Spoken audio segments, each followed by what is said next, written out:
ఉదయం పమిడిపాడు ములకలూరు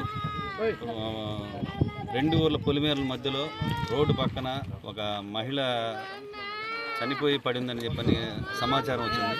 ఆ సమాచారం మీద మేము ఇక్కడికి వచ్చాము. ఇక్కడికి వచ్చిన తర్వాత వెరిఫై చేసాము. వెరిఫై చేస్తే కత్తి ఘాట్లు 4 ఉన్నాయి.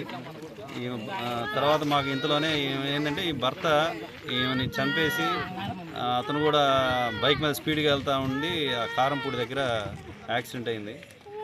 అతను కూడా యాక్సిడెంట్ అయ్యి అతను హాస్పిటల్ కూడా నర్సరాపేట తీసుకొచ్చారు.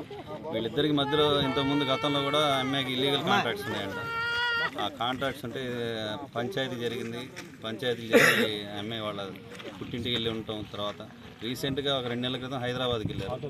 హైదరాబాద్కి వెళ్ళి అక్కడ ఏదో హాస్టల్లో ఫుడ్ భోజనాలు వండి పెట్టేదానికి పనికి కుదిరారు ఇద్దరు. అది చూపించుకొని నిన్న 30వ తేదీ నైటు పిడుగురాళ్ళు వచ్చారు ఇద్దరు. 1వ తేదీ ఇద్దరు హాస్పిటల్ గ్యాస్ ప్రాబ్లం ఉంటే ఇద్దరు చూపించుకుని ఆర్ఎంపీ దగ్గర దొడ్లేరు దగ్గర ఆర్ఎంపీ దగ్గర చూపించారు. మళ్ళీ ఈరోజు ఉదయం స్కానింగ్ తీయించుకోవాలని చెప్పని ఇద్దరు భార్యాభర్తలు ఇద్దరు ఇంట్లో నుంచి బండి మీద బయలుదేరారు. ఉదయం 8 ఆ ప్రాంతంలో ఇంటి దగ్గర నుంచి బయలుదేరిన తర్వాత అతను ఇక్కడికి వచ్చి ఆమెను పొడిచి చంపేసి పారిపోయే క్రమంలో యాక్సిడెంట్